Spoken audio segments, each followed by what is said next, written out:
மயில்கள் எங்கேயாவது இயற்கையாக இறந்து கிடந்து பார்த்ததுண்டா? இயற்கையாக வயதாகி இறக்கும் மயில்களின் மரணத்தை எவருமே பார்க்க முடியாதாம். இறப்பதற்கு மிகச் சரியாக 48 நாட்களுக்கு முன்பே அதற்கு தனது இறப்பு நாள், நேரம், நொடி அனைத்தும் துல்லியமாக தெரிந்து விடுமாம். அந்த நொடியிலிருந்து அந்த மயிலானது மலை மீதுள்ள ஏதாவதொரு முருகன் கோவிலில் ஒரு மறைவான இடத்தை தேர்ந்தெடுத்து ஒருவேளை உணவும் சிறிது நீரும் மட்டுமே அருந்தி மயில் துயில் எனும் விரதத்தை கடைபிடிக்குமாம். கடைசி 1 வாரம் எதுவும் அருந்தாமல் அமைதியாக அமர்ந்து விடுமாம்.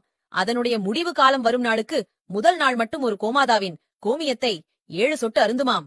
அப்பொழுது மயிலின் கண்கள் வேர்த்து 6 சொட்டு கண்ணீர் துளிகளை பத்திரமாக ஒரு பாறை பிளவுக்குள் விடுமாம்.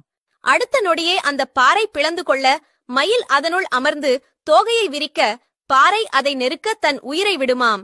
இது குறித்து மயிலாடுதுறை மயில்சாமி சித்தர் எழுதிய மயில் அகவல் என்னும் நூலில் இத்தகவல்கள் உள்ளன.